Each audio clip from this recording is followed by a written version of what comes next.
तो हाँ जी स्टूडेंट्स, आज की क्लास में हम अपनी मोस्ट इम्पॉर्टेंट थ्योरम करने जा रहे हैं। तो बच्चे ये अपना यूनिट थर्ड आज अपना कंप्लीट हो जाएगा। और मानकर चलो अगर तुमने मैट्रिक्स की बुक भी अब तुम्हारी जैसे कंप्लीट हो चुकी है और एक यूनिट ये वाला, तो इससे तुम चॉइसेस अगर पेपर में मिलेगी तो कर पाओगे बच्चे पेपर अच्छे से। और मेन बात ये है कि अपने को फाइनल ईयर के लिए जो काम चाहिए था वो यहाँ से अपना होता है। मतलब इतने इतना काम अगर अच्छे से पढ़ लेते हैं, इसको अच्छे से रिवाइज कर लेते हैं, तो फिर हमें फाइनल ईयर में ज़्यादा दिक्कत नहीं आएगी। और बाकी पूरा सिलेबस करेंगे हम तो खैर। तो बच्चे आज की थ्योरम लास्ट थ्योरम है और ये यूनिट थर्ड खत्म हो जाएगा। फिर मैं यूनिट फिफ्थ करवाऊंगा पहले परमुटेशन, और उसके लिए सिर्फ आपको थोड़ा सा ग्रुप का नॉलेज होना चाहिए। और ग्रुप का मतलब 4 प्रॉपर्टी से है जो आप जानते हो। तो बच्चे वो हम देखेंगे और बड़ा इंटरेस्टिंग चैप्टर है और वो पूरा एक यूनिट है और बहुत इजी है। जिनको ये काम डिफिकल्ट लगा है उनको वो वाला यूनिट बिल्कुल भी मुश्किल नहीं लगेगा। और फ्री के मार्क्स हैं बच्चे, 18 मार्क्स की वेटेज रहेगी उसकी आपके पेपर के अंदर। तो आप उस यूनिट को जरूर अच्छे से पढ़ लेना। तो बच्चे आज की थ्योरम के लिए मुझे सबसे पहले पता होना चाहिए कि प्राइम नंबर क्या होते हैं। तो बच्चे प्राइम नंबर क्या होते हैं? ऐसे नंबर जो सिर्फ और सिर्फ एक से और खुद से डिविजिबल हो, उसके अलावा किसी और से डिवाइड नहीं होते, ऐसे नंबर्स क्या कहलाते हैं बच्चे? प्राइम नंबर कहलाते हैं। तो मैंने क्या लिखा? ऐसे नंबर जो सिर्फ एक और खुद से डिवाइड होते हैं वो नंबर क्या कहलाते हैं बच्चे? Prime number. तो ये अभाज्य संख्याएं बोलते हैं इसको हिंदी में, और ये आपने पढ़ा हुआ है बच्चे। तो सबसे छोटा प्राइम नंबर बच्चे क्या होता है? 2। 1 कभी भी प्राइम नंबर नहीं होता। हालांकि आप कहोगे कि 1 1 से भी डिवाइड होता है और खुद से भी। बच्चे एक्चुअल में 1 की वैल्यू 1 ही है, तो इसका मतलब वो खुद से ही डिवाइड हो रहा है। फिर उसके लिए आप दोनों प्रॉपर्टी नहीं लगा सकते। जबकि प्राइम नंबर के लिए 2 प्रॉपर्टी होनी जरूरी है, एक तो वो 1 से होना चाहिए और एक खुद से होना चाहिए। इसलिए प्राइम नंबर हमेशा 2 से शुरू होते हैं बच्चे। 2, 3, 5, 7, 11 ये सभी अभाज्य संख्याएं हैं, क्योंकि ये सारी की सारी या तो 1 से डिवाइड है या खुद से। यानी 2 जो है वो या तो 1 से पूरा पूरा डिवाइड है या 2 से ही। 3 1 से डिवाइड है या 3 से, वो और किसी से कभी भी डिवाइड नहीं होगा। तो मैं इस लॉजिक का इस्तेमाल अपनी थ्योरम में करूंगा कि प्राइम नंबर सिर्फ और सिर्फ 1 से या खुद से डिवाइड होते हैं। और लीस्ट प्राइम नंबर, सबसे छोटा प्राइम नंबर अभाज्य संख्या कौन सी है बच्चे? 2। उससे छोटा कोई प्राइम नंबर नहीं होता। अब आ जाओ अपनी थ्योरम पे। मोस्ट इंपॉर्टेंट है बच्चे, सेक्शन बी में हो सकता है 4 मार्क्स में और सेक्शन सी में भी हो सकता है मिल जाए। थ्योरम सुने क्या कह रही है? कहता एवरी ग्रुप, यानी कोई क्वेश्चन में ग्रुप दिया हुआ है, every group whose order is prime number, जिसका ऑर्डर हमें एक प्राइम नंबर दिया हुआ है। अब हम जानते हैं कि अगर इस ग्रुप का ऑर्डर एक प्राइम नंबर है तो प्राइम नंबर कम से कम कितने होते हैं? 2, और ऊपर में कुछ मर्जी हो सकता है बच्चे। तो पक्की बात हो गई कि ग्रुप का ऑर्डर अगर प्राइम नंबर है तो उसमें कम से कम 2 एलिमेंट तो जरूर हैं। भाई ग्रुप के ऑर्डर से क्या मतलब होता है? Number of elements. अगर ग्रुप का ऑर्डर आपको प्राइम नंबर दिया हुआ है और प्राइम नंबर हम जानते हैं कि वो कम से कम 2 से शुरू होते हैं। अब हमें नहीं पता इस ग्रुप का ऑर्डर 2 है, 3 है, 5 है, बस इतना पता है कि प्राइम नंबर है। और अगर प्राइम नंबर है तो इसमें कम से कम 2 एलिमेंट तो होंगे ही होंगे, क्योंकि लीस्ट प्राइम नंबर कितना होता है? 2। 3 भी हो सकता है, 4 भी हो सकता, 5 भी हो सकता है, पर कम से कम भी अगर 2 मानकर चले तो इसमें कम से कम 2 एलिमेंट तो जरूर हैं इस ग्रुप के पास। एटलीस्ट 2 एलिमेंट तो प्रेजेंट होंगे ही होंगे। तो खैर बाद में बात करेंगे। Every group whose order is prime number, यानी कोई ग्रुप दिया हुआ है जिसका ऑर्डर आपको प्राइम नंबर दिया हुआ है। कहता प्रूव करो कि वो ग्रुप हमेशा क्या होगा बच्चे? साइक्लिक ग्रुप होगा। तो हमें बस क्वेश्चन में उस ग्रुप को साइक्लिक प्रूव करना है। तो लिखने का तरीका बच्चे, तो एक एक लाइन इंपॉर्टेंट है बच्चे, एक एक चीज समझ में आएगी अगर प्राइम नंबर के बारे में जानते हो। तो सबसे पहले लिखेंगे हम गिवन। तो बच्चे गिवन में हमें एक ग्रुप तो दिया हुआ है, तो लिखा हमने let G be any group whose order is, जिसका ऑर्डर क्या दिया हुआ है बच्चे? Prime number. हुज को हिंदी में बोलते हैं जिसका, तो whose order is prime number. एक ग्रुप दिया हुआ है जिसका ऑर्डर आपको क्या दिया हुआ है बच्चे? Prime number. Prime number. अब अगर ऑर्डर प्राइम नंबर दिया हुआ है तो नॉर्मली प्राइम नंबर को पी से शो करते हैं। तो हमने इस जी ग्रुप के ऑर्डर को मान लिया let order of G is equal to P. और क्योंकि ग्रुप का ऑर्डर एक प्राइम नंबर दिया हुआ है तो हमने प्राइम नंबर मान लिया। इक्वेशन नंबर 1 जहां पर क्लियरली लिखेंगे where P P is equal to prime number, जहां पर P किसको शो कर रहा है, प्राइम नंबर को। अब लिख नहीं सकते एग्जैक्ट वैल्यू कितनी होगी, क्योंकि प्राइम नंबर 2 भी होता है, 3 भी होता है, 5 भी होता है, 7 भी होता है। तो मुझे तो सिर्फ इतना बोला गया है कि कोई ग्रुप जिसका ऑर्डर प्राइम नंबर होगा वो हमेशा कौन सा ग्रुप बनाएंगे, साइक्लिक ग्रुप बनाएंगे।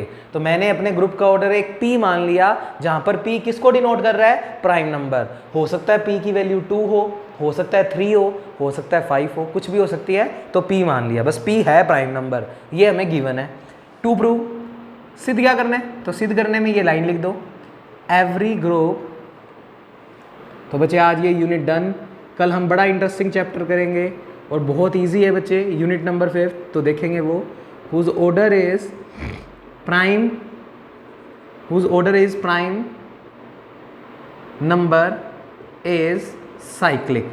कुल मिलाकर पूरा फोकस इस G ग्रुप को हमें साइक्लिक प्रूव करना है। तो दैट मीन्स टू प्रूव, इसका मतलब हमें सिद्ध क्या करना है, G be a cyclic group, जिसमें साइक्लिक वर्ड को अंडरलाइन करेंगे कि मेन मकसद हमें G को क्या प्रूव करना है, साइक्लिक ग्रुप। तो एक अलग तरीके का कंसेप्ट लगा के बच्चे करेंगे, बस G आना लास्ट में क्या चाहिए, साइक्लिक, अपने आप आएगा। और देखते जाना बच्चे, प्रोसीजर बड़ा इंटरेस्टिंग है। जो चीज़ गिवन है ना उसको बुला लिया, तो हमें ऑर्डर ऑफ G कितना दिया हुआ है, P, तो मैंने लिखा, क्योंकि order of G is equal to P, जो कि इक्वेशन नंबर 1 थी, जहाँ पर P बहुत अच्छे से क्वेश्चन में लिखा हुआ है कि वो किसको रिप्रेजेंट कर रहा है, एक प्राइम नंबर को। अब खुद का दिमाग लगाओ, अगर G का ऑर्डर एक प्राइम नंबर है और प्राइम नंबर कम से कम, सबसे छोटा प्राइम नंबर कितना है, 2, तो इस ग्रुप का कम से कम ऑर्डर 2 तो रहा ही होगा, ऊपर में 3, 5, 7 पता नहीं कितना होगा, बस एक प्राइम नंबर है। तो पक्की बात है लीस्ट प्राइम नंबर 2 होता है, तो क्या लिखेंगे, वी नो दैट, हम जानते हैं कि, तो एक एक लाइन समझ आएगी बच्चे, लीस्ट प्राइम नंबर, हम जानते हैं कि सबसे छोटा अभाज्य संख्या कितनी होती है, 2। और अगर वही इसका ऑर्डर मान ले, मन नहीं मन, एग्जैक्ट तो लिख नहीं सकते क्योंकि उसने एग्जैक्ट बोला कोई है कि इसका ऑर्डर 2 है, एक प्राइम नंबर बोला है और प्राइम नंबर कम से कम 2 होता है। तो अगर अपने दिमाग में कम से कम 2 भी रख कर चले तो इतनी बात तो पक्की है कि इस ग्रुप के पास फिर कम से कम 2 एलिमेंट तो हैं। अगर आप 3 मानते हो तो फिर 3 एलिमेंट है, पर लीस्ट प्राइम नंबर 2 होता है, तो अगर 2 भी मानकर चलें तो 2 एलिमेंट तो हर बार रहेंगे ही भाई। अगर 3 भी मानते हो तो 2 एलिमेंट तो रहेंगे ही। तो इसका मतलब इस ग्रुप में कम से कम 2 एलिमेंट तो जरूर हैं। तो नीचे क्या लाइन लिखेंगे, we know that least prime number is 2, तो दैट मीन्स इस ग्रुप के पास कम से कम 2 एलिमेंट तो होंगे। सो देयर एग्जिस्ट, ये किसका साइन है, देयर एग्जिस्ट, तो उसमें विद्यमान होंगे। So there exist at least को हिंदी में बोलते हैं कम से कम, तो कम से कम इस ग्रुप G के पास 2 एलिमेंट तो होंगे ही होंगे। So there exist at least 2 element. तो ये लाइनें अपने आप चल रही है कि ग्रुप का ऑर्डर प्राइम नंबर है। लीस्ट प्राइम नंबर हम जानते हैं कम से कम प्राइम नंबर 2 तो होता ही है। अगर 2 भी कंसीडर करते हैं तो इसका मतलब इस ग्रुप के पास कम से कम 2 एलिमेंट तो हैं ही। बाकी P की वैल्यू 3 भी हो सकती है, 5 भी हो सकती है, तो भी 2 एलिमेंट तो होंगे ही होंगे। So there exist at least 2 element in group G। तो इस ग्रुप G में कम से कम 2 एलिमेंट तो होंगे। अब क्योंकि क्वेश्चन में G ग्रुप तो दिया ही हुआ है, अगर G ग्रुप है तो उसके अंदर 4 प्रॉपर्टी सेटिस्फाई, तो उसमें आइडेंटिटी प्रॉपर्टी भी सेटिस्फाई, यानी इन 2 एलिमेंट में से एक एलिमेंट आइडेंटिटी भी होगा ही होगा। क्योंकि अगर कोई चीज़ ग्रुप है तो उसके अंदर 4 प्रॉपर्टी सेटिस्फाई है, और अगर 4 प्रॉपर्टी सेटिस्फाई है तो आइडेंटिटी प्रॉपर्टी भी सेटिस्फाई, और आइडेंटिटी प्रॉपर्टी अगर सेटिस्फाई है तो E नाम का आइडेंटिटी एलिमेंट उस सेट में होगा ही होगा। तो ये बात भी पक्की हो गई कि G के पास कम से कम 2 एलिमेंट है और उनमें से एक एलिमेंट आइडेंटिटी होगा ही होगा। तो क्या लिखेंगे, इन विच, जिसमें कि एक आइडेंटिटी एलिमेंट तो होगा ही होगा, इन विच E must be present in G। और हल्का सा हिंट के लिए लिख लेना बाय आइडेंटिटी प्रॉपर्टी, क्योंकि G ग्रुप है तो आइडेंटिटी प्रॉपर्टी सेटिस्फाई, क्योंकि हमने लिख दिया है कि कम से कम G के पास 2 एलिमेंट है और उन 2 में से एक के बारे में मैं श्योरली कह सकता हूं कि एक एलिमेंट E जरूर होगा ही होगा। और E कौन सा एलिमेंट है, आइडेंटिटी एलिमेंट। तो लिखोगे वेयर E किसको डिनोट कर रहा है, आइडेंटिटी एलिमेंट ऑफ G। क्योंकि जी ग्रुप है तो आइडेंटिटी एलिमेंट तो रखेगा ही रखेगा, आइडेंटिटी एलिमेंट ऑफ जी। अब थोड़ा रिवाइज जाते हैं बच्चे। बहुत दिन पहले आपको एक थ्योरम करवाई थी कि किसी भी ग्रुप में जो आइडेंटिटी एलिमेंट होता है उसका ऑर्डर हमेशा 1 होता है और सिर्फ वही एलिमेंट ऐसा होता है जिसका ऑर्डर 1 होता है। ये थ्योरम मैंने प्रूव करवाई थी आपको ग्रुप वाले चैप्टर में, आप लोग देख लेना। तो इतना नोट करने के बाद मैं लिख रहा हूँ वी नो दैट, हम जानते हैं कि, तो बच्चे 2 एलिमेंट तो क्रम से कम ग्रुप के पास होंगे, उसमें से एक एलिमेंट श्योर हो चुका है कि वो आपके पास आइडेंटिटी एलिमेंट होगा ही होगा। और हम जानते हैं आइडेंटिटी एलिमेंट का ऑर्डर हमेशा 1 होता है और सिर्फ वही एलिमेंट ग्रुप में ऐसा होता है जिसका ऑर्डर 1 होता है। तो वो लाइन लिखते हैं जो हमने प्रूव की हुई है। We know that order of identity element, order of identity element in a group G is always equal to 1, always equal to 1, यानी आइडेंटिटी एलिमेंट का ऑर्डर हमेशा ग्रुप में कितना होता है 1, and it is the only element, ये line बड़ी important है, and it is the only element whose order is 1।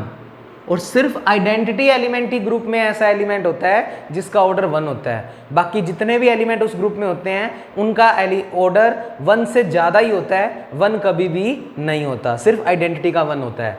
तो it is the only element whose order is 1। अपने नोट्स देखना, ये थ्योरम बिल्कुल प्रूव करवाई हुई है।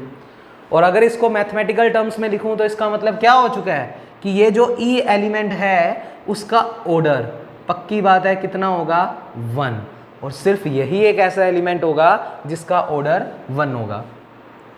अब देखना नीचे एक लाइन लिखी हुई है हमने, क्या कि हमारे ग्रुप में कम से कम 2 एलिमेंट है, ज़्यादा से ज़्यादा 3, 5, 7 कितने भी हो सकते थे क्योंकि ग्रुप का ऑर्डर प्राइम नंबर है, पर कम से कम 2 एलिमेंट है। उनमें से एक के बारे में सब कुछ बता दिया कि एक एलिमेंट आइडेंटिटी तो होगा ही होगा और उस आइडेंटिटी का ऑर्डर भी 1 होगा, और सिर्फ वही एक ऐसा एलिमेंट होगा जिसका ऑर्डर 1 होगा, यानी ई के अलावा किसी और बंदे का ऑर्डर 1 नहीं होगा। अब दूसरा एलिमेंट की भी बात कर लें तो लिखा हमने, क्योंकि कम से कम 2 एलिमेंट तो रहेंगे ही रहेंगे, एक के बारे में सब कुछ बता दिया, अब दूसरे एलिमेंट के बारे में भी बताते हैं। तो क्या लिखा, let a be an another element. तो 2 एलिमेंट्स के बारे में तो कम से कम डिस्क्रिप्शन देना ही पड़ेगा क्योंकि प्राइम नंबर 2 से शुरू होते हैं। एक के बारे में सब कुछ दे दिया, अब दूसरे के बारे में बता रहे हैं। Let a be an another element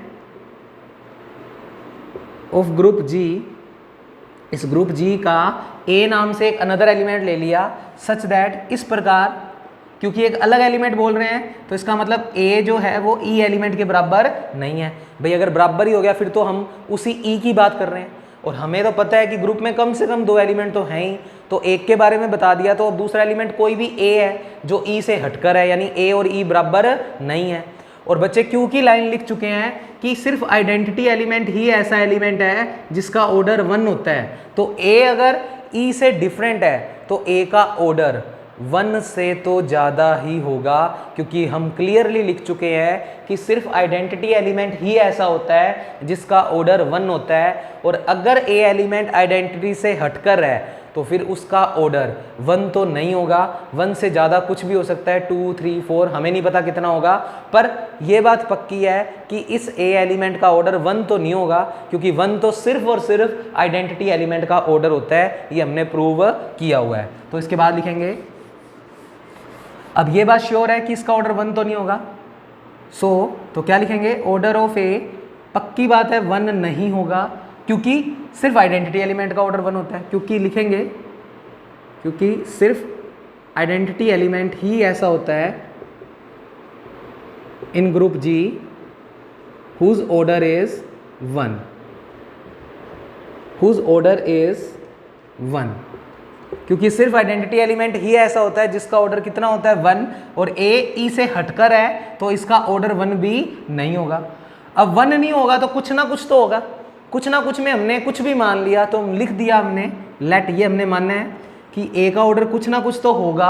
अब वो कितना होगा पता नहीं, तो एम नाम से बोल दिया कि हमारे हिसाब से इस ए एलिमेंट का ऑर्डर कितना है, एम है। इसको मार्क कर दिया इक्वेशन नंबर 2 और क्लियरली लिख दिया कि m की वैल्यू 1 नहीं हो सकती। 2, 3, 5, 6, 7, 4 कुछ भी हो, पर इसकी वैल्यू 1 नहीं हो सकती, क्योंकि अगर 1 हो गई फिर तो आइडेंटिटी एलिमेंट का ऑर्डर और इस ए एलिमेंट का ऑर्डर इक्वल हो गया, जबकि हम जानते हैं सिर्फ आइडेंटिटी एलिमेंट ही ऐसा होता है जो 1 ऑर्डर लेकर बैठा होता है, और ए एलिमेंट हम मानकर चले वो ई के बराबर नहीं है, तो फिर ए एलिमेंट का ऑर्डर कभी भी 1 के बराबर नहीं होगा। तो ऑर्डर ऑफ ए कुछ ना कुछ होगा, हमने m मान लिया और क्लियरली लिख दिया कि m की वैल्यू 1 के बराबर नहीं है, इक्वेशन नंबर 3। अब इसके बाद एक जो आपको याद रखना पड़ेगा, देखो अभी तक अपने आप चल रही थी कि जी के पास कम से कम 2 एलिमेंट होंगे, क्योंकि जी का ऑर्डर एक प्राइम नंबर है, उसमें से एक एलिमेंट आइडेंटिटी एलिमेंट होगा ही होगा, और उसका ऑर्डर हमेशा 1 होता है, हम जानते हैं। फिर दूसरा एलिमेंट कोई भी ई से अलावा लिया और उसका ऑर्डर पक्की बात है 1 नहीं होगा, तो 1 नहीं होगा तो कुछ भी होगा, तो कितना मान लिया, m मान लिया। अब इतना सा प्रोसीजर थोड़ा सा ध्यान में रखना है, पर उसका लॉजिक अभी तुम्हें समझ आएगा कि क्यों लिया। अब मैंने क्या किया बच्चे, इस ग्रुप जी से हमें ग्रुप जी को साइक्लिक प्रूव करना है। उसको साइक्लिक प्रूव करने के लिए कहानी क्या बनाई, उस ग्रुप जी से एक साइक्लिक सब ग्रुप उठा लिया। वापस सुनो, जी ग्रुप तो दिया ही हुआ है, उस ग्रुप जी से अपनी मर्जी से एक साइक्लिक सब ग्रुप उठाया और फिर थोड़ी सी कैलकुलेशन की। करने से क्या हुआ, लास्ट में जाकर वो साइक्लिक सब ग्रुप और ग्रुप दोनों में नंबर ऑफ एलिमेंट्स इक्वल हो जाएंगे। अब दोनों में नंबर ऑफ एलिमेंट्स इक्वल होने का मतलब वो दोनों सेट आपस में क्या है, इक्वल। अब दोनों सेट अगर आपस में इक्वल आ गए तो H को अगर हम साइक्लिक सब ग्रुप का मतलब H हम साइक्लिक अगर लेकर चले हैं और H और G सेट अगर बराबर है, तो अगर H साइक्लिक है तो G भी क्या प्रूव हो जाएगा, साइक्लिक। हमारी थ्योरम क्या हो जाएगी, कंप्लीट। तो यहाँ वाली एक लाइन एक बार के लिए याद कर लो, लॉजिक तुम्हें खुद समझ आ जाएगा कि ऐसा क्यों मान कर चले। तो हमने इसके बाद क्या लिखी, late H be a cyclic subgroup, H be a cyclic subgroup, cyclic word को अंडरलाइन कर लेंगे मेन, ऑफ ग्रुप G। हमने मान लिया कि G ग्रुप से कोई ना कोई सब ग्रुप तो बनेगा, और वो सब ग्रुप स्पेशल सब ग्रुप बनाया। कौन सा बनाया, साइक्लिक सब ग्रुप। तो मैंने जानबूझकर एक H नाम का साइक्लिक सब ग्रुप G में से बुला लिया, मतलब G में बहुत सारे एलिमेंट, कम से कम 2 तो है ही, क्योंकि ऑर्डर प्राइम नंबर है तो 2 तो होंगे ही होंगे। उनमें से ही मान लो एक एलिमेंट बुलाकर एक साइक्लिक सब ग्रुप बनाया। अब एक एलिमेंट का तो साइक्लिक सब ग्रुप बन ही जाता है, क्यों सोचो, क्योंकि बच्चे मान लो खाली आइडेंटिटी एलिमेंट है तो वो खुद ही जनरेटर है, और जनरेटर मिलते ही वो चीज़ क्या हो जाएगी, साइक्लिक। तो इतना डिटेल में मत जाओ, मेन हमने उस ग्रुप जी से एक H नाम का सेट उठाया और वो मानकर चल रहे हैं कि वो H सेट कैसा है बच्चे, साइक्लिक सब ग्रुप। अब हमें तो मेन वर्ड साइक्लिक से मतलब है, H को अगर मैं साइक्लिक सब ग्रुप मानकर चला हूं, और साइक्लिक का मतलब ही क्या होता है, जनरेटर। अगर H को हम साइक्लिक मानकर चले हैं तो पक्की बात है उसमें कोई ना कोई जनरेटर तो रहा होगा।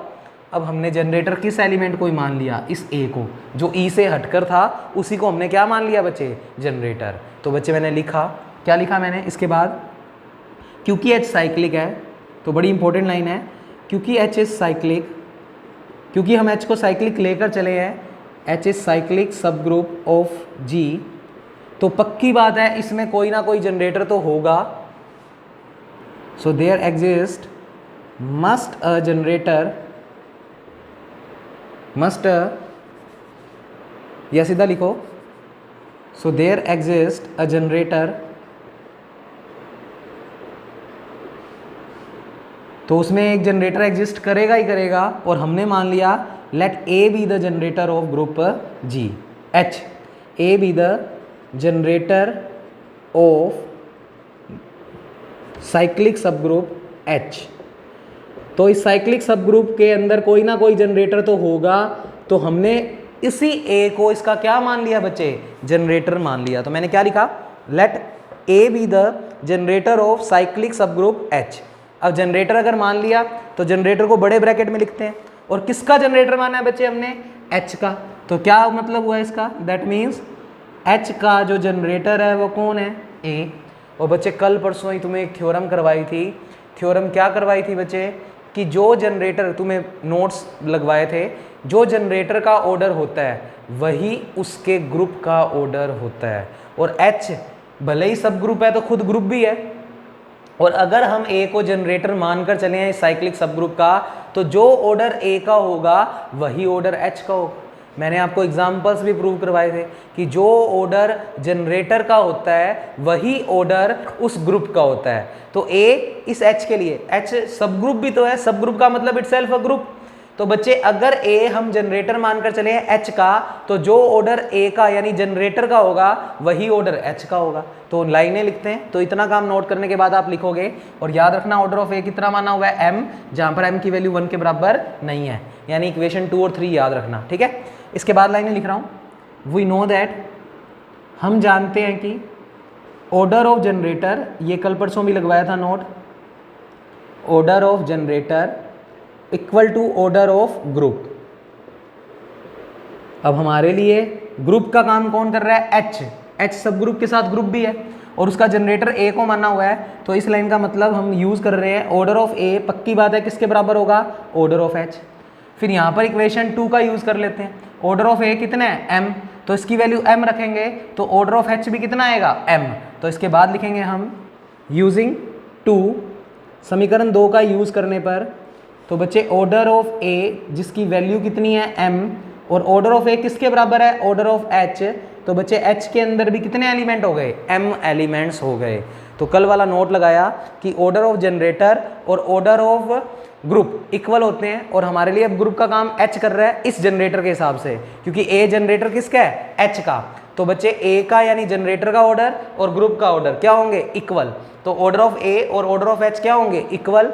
ऑर्डर ऑफ ए कितना माना हुआ है? एम, तो एम रखते ही ऑर्डर ऑफ एच भी कितना आ गया? एम। तो बच्चे यहां तक कंक्लूजन आ गया, ऑर्डर ऑफ एच कितना आ गया? एम। तो लिखा मैंने, इतनी कैलकुलेशन करने से एच का ऑर्डर हमारे पास अपने आप चलकर आया बच्चे एम। ऑर्डर ऑफ एच अपने आप चलकर आया कितना? एम। अब बच्चे कल की थ्योरम बड़ी इंपॉर्टेंट थी जो मैंने आपको करवाई थी, बाय लंगराज थ्योरम। फटाफट से लंगराज थ्योरम का स्टेटमेंट याद करो। बच्चे लंगराज थ्योरम क्या बताई थी आपको? कि कोई भी सब ग्रुप है वो अपने ग्रुप के ऑर्डर को पूरा डिवाइड करता ही करता है। कल आपको थ्योरम करवाई थी कि जो भी सब ग्रुप का ऑर्डर होगा वो ग्रुप के ऑर्डर को पूरा डिवाइड करेगा ही करेगा। तो क्या लिखा? बाय लंगराज थ्योरम ऑर्डर ऑफ सब ग्रुप, ऑर्डर ऑफ सब ग्रुप। तो बच्चे ये थ्योरम खत्म, ये चैप्टर खत्म। ऑर्डर ऑफ सब group must divide order of group. कल हमने पढ़ी थी ये थ्योरम। लंगराज थ्योरम क्या कहती है? कि सब ग्रुप का जो भी ऑर्डर होगा वो ग्रुप के ऑर्डर को पूरा क्या करेगा? डिवाइड, पूरा डिवाइड करेगा। तो सब ग्रुप का ऑर्डर कितना है? एम। एच को हमने सब ग्रुप माना था ना। एच अगर सब ग्रुप है और उसका ऑर्डर कितना है? एम। और बच्चे तुम्हारे को मैं मिटो चुका हूं, तुम अपनी वीडियोस में देखो, ऑर्डर ऑफ जी हम पी मानकर चले हैं। तो आप यहां से क्या लिखोगे? सो ऑर्डर ऑफ सब ग्रुप में क्या है? एम मस्ट डिवाइड्स, तो सारों की वैल्यू रख दी इसके नीचे देखो। ऑर्डर ऑफ सब ग्रुप कितना है? M must divides order of group, group का ऑर्डर कितना माना हुआ है? पी। तो बच्चे एम मस्ट डिवाइड्स पी, जहां पर लिखोगे कि पी किसको डिनोट कर रहा है?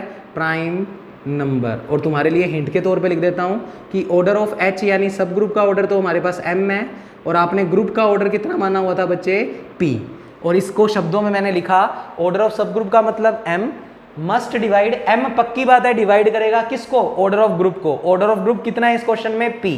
तो एम पक्की बात है किसको डिवाइड करेगा? पी को, जहां पर पी क्या चीज है बच्चे? Prime number. अभी प्राइम नंबर के बारे में बताया था। प्राइम नंबर का मतलब, प्राइम नंबर सिर्फ दो ही चीज़ों से पूरा डिवाइड होते हैं, या तो 1 से या खुद उसी नंबर से। जैसे 2 को प्राइम नंबर क्यों कहते हैं? क्योंकि 2 या तो 1 से डिवाइड होता है या फिर खुद अपने नंबर से ही डिवाइड होता है। अब लाइन तो अपने आप आई है। लंगराज थ्योरम के अकॉर्डिंग सब ग्रुप के ऑर्डर ने डिवाइड करना ही करना है ग्रुप के ऑर्डर को, यानी एम ने पूरा डिवाइड करना है पी को। पर पी है क्या चीज? Prime number. अगर एम पी को पूरा डिवाइड कर रहा है तो इसका मतलब एम की दो ही वैल्यूज पॉसिबल है, या तो एम 1 होगा तभी वो इस प्राइम नंबर को पूरा डिवाइड कर रहा है, या फिर एम पी होगा क्योंकि पी होने पर वो पी को पूरा डिवाइड कर देगा। बच्चे वापस सुनो, प्राइम नंबर तो हमेशा दो ही चीज़ों से पूरा डिवाइड होते हैं, या तो प्राइम नंबर 1 से डिवाइड होता है या खुद अपने नंबर से डिवाइड होता है। अब क्योंकि लाइन अपने आप आ चुकी है कि m p को पूरा पूरा डिवाइड कर रहा है और p क्वेश्चन में क्या चल रहा है, प्राइम नंबर।